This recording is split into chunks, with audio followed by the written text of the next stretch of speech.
2025 Chennai super Kings എവിടെ നിന്നോ അത് തന്നെ 2026 കാണുന്ന കാഴ്ച. തുടർച്ചയായ 3 പരാജയങ്ങൾ. അത് നമ്മൾ ചെന്നൈ ടീം തുടർച്ചയായ 3 പരാജയപ്പെടുന്നു, അല്ലെങ്കിൽ മുംബൈ തുടർച്ചയായ 5 പരാജയപ്പെടുന്നു, ഇതല്ല കാര്യം. നമ്മൾ ഈ 3 പരാജയങ്ങളെ കളിയാക്കുന്നതിനേക്കാളുപരി ചെന്നൈക്ക് പ്രശ്നം ചെന്നൈയുടെ ഉള്ളിൽ തന്നെയാണ്. അതാണ് നമ്മൾ സംസാരിക്കാൻ വേണ്ടിയിട്ട് ഉദ്ദേശിക്കുന്നത്. എന്താണ് ചെന്നൈയുടെ പ്രോബ്ലം?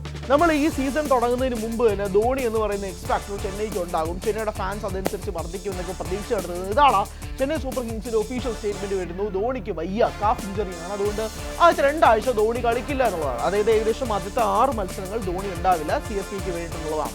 അതിൽ 3 മത്സരങ്ങൾ കഴിഞ്ഞിരിക്കുന്നു, 3ഉം പരാജയപ്പെടുന്നു എന്നതുകൂടി ഓർക്കുക. CSKക്ക് എന്താണ് പ്രശ്നം വരുന്നത്? CSKയുടെ പ്രശ്നം ആരംഭിക്കുന്നത് ടൂർണമെന്റ് തുടങ്ങിയതിന് ശേഷമല്ല, ടൂർണമെന്റ് തുടങ്ങുന്നതിന് എത്രയോ നാൾക്ക് മുമ്പാണ്. കൃത്യമായി പറയുകയാണെങ്കിൽ ഓപ്ഷൻ സമയത്തെന്ന് വേണമെങ്കിൽ തന്നെ പറയേണ്ടി വരും. അതായത് ഓപ്ഷൻ സ്റ്റീഫൻ ഫ്ലെമിംഗും CSKയും കണ്ടത് വളരെ ലാഘവത്തോടു കൂടിയാണെന്ന് പറയേണ്ടി വരും. സ്റ്റീഫൻ ഫ്ലെമിംഗ് കഴിഞ്ഞ ദിവസത്തെ പ്രസ് മീറ്റിൽ പോലും പറഞ്ഞതിന് ഒരു പ്രധാനപ്പെട്ട കാര്യം, ഒരു മാധ്യമപ്രവർത്തകൻ ഫ്ലെമിംഗിനോട് ചോദിച്ചിരുന്ന ചോദ്യമുണ്ട്, താങ്കൾക്ക് ഇത്തവണത്തെ ഓപ്ഷനിൽ കൃത്യമായിട്ട് പ്ലെയേഴ്സിനെ യൂസ് ചെയ്യാമായിരുന്നല്ലോ എന്ന് ചോദിച്ചപ്പോൾ അത് അവരൊന്നും ആ സമയത്ത് ഫോമിലല്ലായിരുന്നു എന്നൊരു വിചിത്രവാദമാണ് സ്റ്റീഫൻ ഫ്ലെമിംഗ് ഉന്നയിക്കുന്നത്. എന്താണ് ഫ്ലെമിംഗ് ഉദ്ദേശിക്കുന്നത്? CSK പോലൊരു ടീം, അതിൻ്റെ ഏറ്റവും പ്രധാനപ്പെട്ട പ്രൈം സമയത്തോട്ട് ഉണ്ടായിരുന്ന വ്യക്തിയാണ് സ്റ്റീഫൻ ഫ്ലെമിംഗ്. അദ്ദേഹത്തിന് ഈ ടീമിൻ്റെ ലെഗസിയെ പറ്റി കൃത്യമായ ധാരണയുണ്ട്, എസ്പെഷ്യലി മാനേജ്മെന്റ് ഉൾപ്പെടെ. എന്നിട്ട് ഇത്രയും ലാഘവത്തോടു കൂടി ഒരു IPL പോലൊരു ലോകോത്തര ലീഗിലെ ഏറ്റവും പ്രധാനപ്പെട്ട ടീമിനെ ഇത്രയും മോശമായ രീതിയിൽ ഒരു ഫ്രാഞ്ചൈസ് ഒരു ടീമിനെ ഇറക്കുക എന്ന് പറയുന്നത് വളരെ മോശമായിട്ടൊരു കാര്യമാണ്. 2025 പാഠം അവർ പഠിച്ചില്ല എന്നത് കൂടി വ്യക്തമാക്കുന്ന രീതിയിലേക്കല്ലേ കാര്യങ്ങൾ മാറുന്നത്. എന്താണ് 2025 സംഭവിച്ചത്? 14 മത്സരങ്ങളിൽ നിന്നും 10 തോൽവിയാണ്. ആലോചിക്കുക, 10 പരാജയങ്ങൾ, 4 വിജയങ്ങൾ. അവിടെ നിന്നുകൊണ്ട് 1 ഇഞ്ച് പോലും CSK മാറിയിട്ടില്ല എന്നത് വ്യക്തമാകുന്നു. ഇവിടെ മാനേജ്മെന്റ് ഉൾപ്പെടെയുള്ള പ്രശ്നമുണ്ട്, സ്കൗട്ടിങ്ങിൽ പ്രശ്നമുണ്ട്.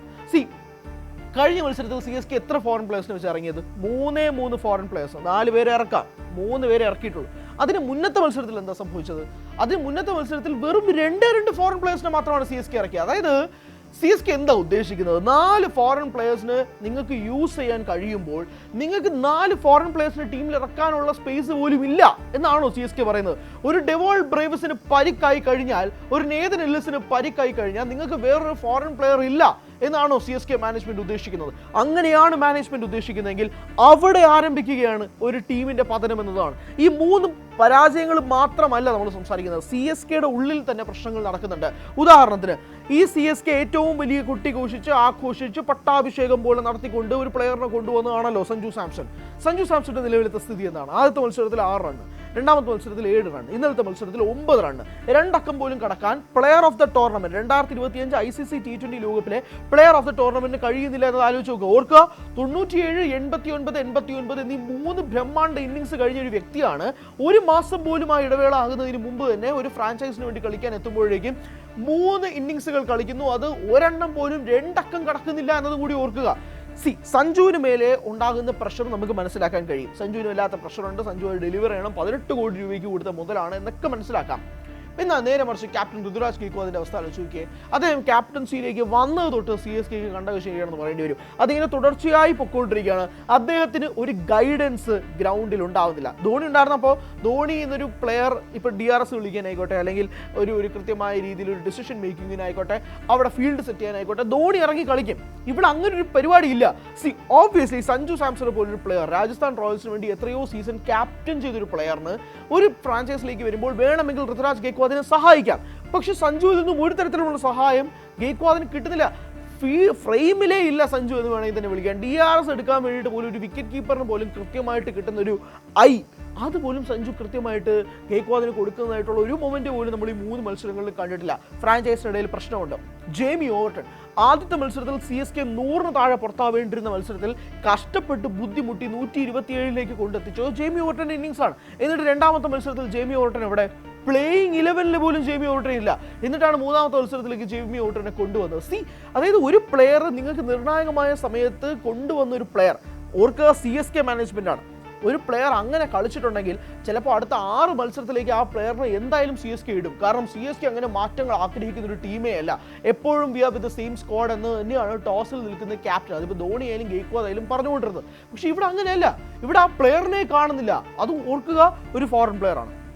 ഒരു ഓവർസീസ് പ്ലെയറാണ്. ആ ഓവർസീസ് പ്ലെയറിനെ മാറ്റിയിട്ട് രണ്ട് ഓവർസീസ് പ്ലെയർ വെച്ചാണ് CSK രണ്ടാമത്തെ മത്സരം കളിച്ചത്. അപ്പോൾ CSK മാനേജ്മെന്റിനുള്ളിൽ തർക്കങ്ങളുണ്ട്, പ്രശ്നങ്ങളുണ്ട്. ഇത് വെറും ഒരു വാദത്തിന് വേണ്ടി പറയുന്നതോ 3 മത്സരങ്ങൾ പരാജയപ്പെട്ടതിൻ്റെ പേരിലോ പറയുന്നതല്ല. അങ്ങനെ ഒരു പ്രതിസന്ധി CSKയുടെ ടീമിന് മാനേജ്മെന്റിനുള്ളിൽ ഉണ്ട് എന്നത് വ്യക്തമാക്കുന്ന രീതിയിലേക്കാണ് കഴിഞ്ഞ മത്സരങ്ങൾ കൂടെ വരുന്നത്. കഴിഞ്ഞ മത്സരത്തിൽ എന്താ സംഭവിച്ചത്? 30 റണ്ണാണ് ഓവറിൽ ടിം ഡേവിഡ് അടിച്ചെടുത്തത്. അത് 30 റണ്ണ് മാറ്റി നിർത്ത്. RCB പവർ പ്ലേസിൽ അടിച്ചത് എത്ര റണ്ണാണെന്ന് അറിയാവോ? CSK ആയിട്ട് കമ്പയർ ചെയ്യുമ്പോഴേക്കും ബഹുദൂരം പിന്നിലാണ്. 10 ഓവർ ആയപ്പോഴും അങ്ങനെയാണ്. പക്ഷേ RCB പിന്നീട് ആക്സലറേറ്റ് ചെയ്ത് പോകുമ്പോൾ അതനുസരിച്ചുള്ള ബൗളേഴ്സ് CSKക്ക് ഉണ്ടാവുന്നില്ല എന്നതാണ് വ്യക്തമാക്കുന്നത്. നൂർ അഹമ്മദിനെ ടിം ഡേവിഡ് എടുത്ത് അടിക്കുന്നു, ജേമി ഓട്ടനെ എടുത്ത് അടിക്കുന്നു, കാംബോജിനെ എടുത്ത് അടിക്കുന്നു. ഇതെല്ലാം അടിക്കുന്നത് ടിം ഡേവിഡ് എന്ന് പറയുന്ന ബ്രഹ്മാണ്ഡമായ പ്ലെയർ ഒരു വശത്ത് നിൽക്കുന്നുണ്ടെന്ന് മനസ്സിലാക്കാം. പക്ഷേ അതിനേക്കാളുപരി CSKക്ക് വെല്ലുവിളിക്കാൻ കഴിയുന്ന ഒരു ബൗളിംഗ് ലൈനപ്പ് ഇല്ല എന്നത് തന്നെയാണ്. ബാറ്റിങ്ങിനെ കുറിച്ച് നമുക്ക് സംസാരിക്കുന്നതിനേക്കാൾ കൂടുതൽ ബൗളിങ്ങിനെ കുറിച്ച് ഇവിടെ സംസാരിക്കണം. കൃത്യമായ ഇടവേളകളിൽ വിക്കറ്റുകൾ കിട്ടുന്നില്ല. അതനുസരിച്ച് ഓപ്പോസിഷൻ ടാക്കിൾ ചെയ്യാൻ ശ്രമിക്കുന്നുണ്ട്. CSKയുടെ കഴിഞ്ഞ 3 മത്സരങ്ങൾ എടുത്തു പോയി നിങ്ങൾ ബൗളിംഗ് ടീം മാത്രമായിട്ട് ഏകദേശം ഒരു 400+ അല്ലെങ്കിൽ 500 മുകളിൽ റൺസാണ് CSK ടീം വഴങ്ങിയിരിക്കുന്നതെന്നും കൂടി ആലോചിക്കുമ്പോഴേക്കും എന്ത് ഭീകരമായ അന്തരീക്ഷമാണെന്നും കൂടി ആലോചിക്കുക. 500 റൺസാണ് കഴിഞ്ഞ 3 മത്സരത്തിൽ ഒരു ടീം വഴങ്ങിയിരിക്കുന്നത്.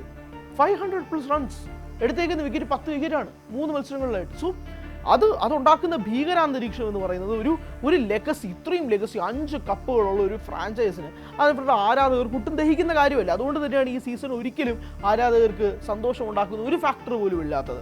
വേണമെങ്കിൽ നിങ്ങൾക്ക് വാദിക്കാം ഇന്ത്യൻ അൺക്യാപ്ഡ് പ്ലെയേഴ്സ് കുറേ ഉണ്ട്, പക്ഷെ അവർക്ക് കൊടുത്തേക്കുന്ന റേറ്റ്സ് ആലോചിച്ച് നോക്കിയേ. ഇപ്പോൾ സമീർ റിസ്വി എന്ന് പറയുന്ന ഒരു പ്ലെയറിനെ CSK കൊണ്ടുവന്നു. നമുക്കറിയാം സമീർ റിസ്വി ഇപ്പോൾ എവിടെ നിൽക്കുന്നത് അറിയാമോ? ഓറഞ്ച് ക്യാപ്പിൽ ലീഡിങ് ഫ്രം ദ ഫ്രണ്ട് ആയിട്ട് നിൽക്കുകയാണ് സമീർ റിസ്വി. അത് CSK മാനേജ്മെന്റിന് വേണ്ടി കളിച്ചിട്ടല്ല. CSKക്ക് വേണ്ടിയിട്ട് ഏകദേശം 8.4 കോടി രൂപ പൈസ മുടക്കിയിട്ടാണ് സമീർ റിസ്വി വന്ന് കൊണ്ടുവന്നത്. ഒരുപക്ഷെ റൈറ്റ് ഹാൻഡറായി ആയാൽ എങ്ങനെ ഇരിക്കും എന്ന് പറഞ്ഞുകൊണ്ടാണ് സമീർ റിസ്വിയെ പ്ലേസ് ചെയ്യുന്നത്. ആകെ ഉത്തർപ്രദേശിൻ്റെ ലീഗ് മാത്രമേ സമീർ റിസ്വി കളിച്ചിട്ടുള്ളൂ. അതുണ്ടാക്കിയ സമീർ റിസ്വിക്ക് പ്രഷർ എന്തായിരുന്നു അറിയാമോ? അത് വലിയ പ്രഷറാണ് റിസ്വിക്ക് ഉണ്ടാക്കിയത്. പക്ഷേ അവിടെ നിന്ന് CSKക്ക് വേണ്ടിയിട്ട് കൃത്യമായി റിസ്വിക്ക് അത് മാനേജ് ചെയ്യാൻ കഴിയുന്നില്ല. കാരണം 8.4 കോടി രൂപയാണ് CSK റിസ്വിക്ക് വേണ്ടി മുടക്കിയത്. റിസ്വിയെ മാറ്റുന്നു. റിസ്വി ഇപ്പോൾ വേറെ ഫ്രാഞ്ചൈസി വന്ന് കളിച്ചിട്ട് റിസ്വി ഇതാ മുന്നിൽ നിൽക്കുകയാണ്. ഓറഞ്ച് ക്യാപ്പിൽ ലീഡിങ്ങിൽ നിൽക്കുകയാണ് റിസ്വി കളിച്ച 3 മത്സരങ്ങളും റിസ്വി പ്ലെയർ ഓഫ് ദ മാച്ചാണ്.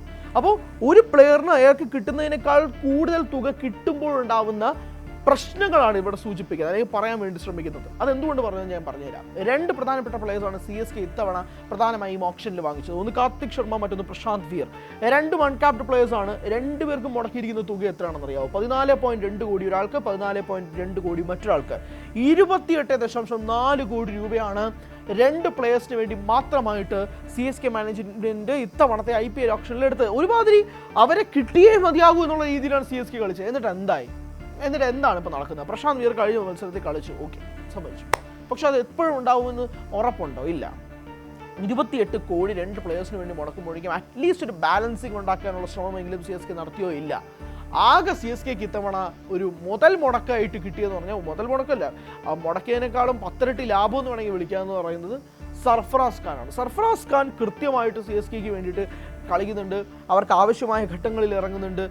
നല്ല ഷോട്ട്സ് പ്രൊവൈഡ് ചെയ്യുന്നുണ്ട്. നല്ല രീതിയിൽ സ്ട്രൈക്ക് റേറ്റ് മെയിൻറ്റെയിൻ ചെയ്യുന്നുണ്ട്. നല്ല രീതിയിൽ ടീം സ്കോറിനെ മുന്നോട്ട് കൊണ്ടുപോകാൻ സർഫറാസ് ഖാൻ കഴിയുന്നുണ്ട്. അവർക്ക് 75 ലക്ഷം രൂപയ്ക്ക് മാത്രമാണ് സർഫറാസ് ഖാൻ എടുത്തത്. അതൊരു ബെസ്റ്റ് പിക്കാണ് CSK സംബന്ധിച്ചിടത്തോളം, പറയാതിരിക്കാൻ കഴിയില്ല. അത് ആദ്യം അൺസോൾഡായി പോയ പ്ലെയർ കൂടിയാണ് കേട്ടോ. 2ാം ജന്മത്തിന് നന്ദി എന്നാണ് സർഫറാസ് ഖാൻ തന്നെ എടുത്തതിന് ശേഷം സർഫറാസ് പറഞ്ഞത്. സോ സർഫറാസ് ലക്ഷ്യം വെക്കുന്ന ഇന്ത്യൻ ടീം തന്നെയാണ്, തർക്കമൊന്നുമില്ല. പക്ഷേ അതിലേക്ക് സർഫറാസ് ഖാനെ കൊണ്ടെത്തിക്കാനുള്ള രീതിയിലേക്ക് കാര്യങ്ങൾ ഉണ്ടാകുമോ എന്നത് നമുക്ക് രണ്ടാമത് പരിശോധിക്കേണ്ടിയിരിക്കുന്നു. പക്ഷേ ഇങ്ങനൊരു പ്രധാനപ്പെട്ട സംഭവങ്ങൾ നിലനിൽക്കുന്ന ഒരു ഘട്ടത്തിൽ CSK ആകെ മൊത്തത്തിൽ തകർന്നു നിൽക്കുന്ന ഒരു സാഹചര്യമാണല്ലോ. അത് തോൽവിയുടെ അടിസ്ഥാനത്തിൽ മാത്രമല്ല, ടീമിൻ്റെ ഫോർമേഷൻ തൊട്ട്, ലൈനപ്പ് തൊട്ട്, സ്കൗട്ടിംഗ് തൊട്ട്, മാനേജ്മെൻറ്റ് തൊട്ട്, കോച്ചിങ് തൊട്ട് CSKക്ക് പ്രശ്നങ്ങളുണ്ട്. അങ്ങനെ 4 പാടുമല്ല 8 ദിക്കിലും CSKക്ക് പ്രശ്നമായിട്ട് നിൽക്കുകയാണ്. ഇത് തുടർന്നാൽ 2025 പോയിന്റ് ടേബിളിൽ നമ്മൾ CSK എവിടെ കണ്ടോ അവിടെ തന്നെ 2026 കണ്ടാലും അത്ഭുതപ്പെടാനൊന്നും തന്നെ ഇല്ല. ആ സാഹചര്യത്തിലേക്ക് CSK വഴിതെറ്റിച്ച് വിട്ടത് ഓപ്ഷൻ മുതലുള്ള കാര്യങ്ങൾ വെച്ച് സംസാരിക്കുമ്പോഴാണ്. അവിടെ നിന്നുകൊണ്ട് നിങ്ങൾ എത്ര നാൾ ധോണി എന്ന് പറഞ്ഞ് നിൽക്കും? ധോണിയല്ല ഒരു ടീമെന്ന് ഇനിയെങ്കിലും CSK മനസ്സിലാക്കുക.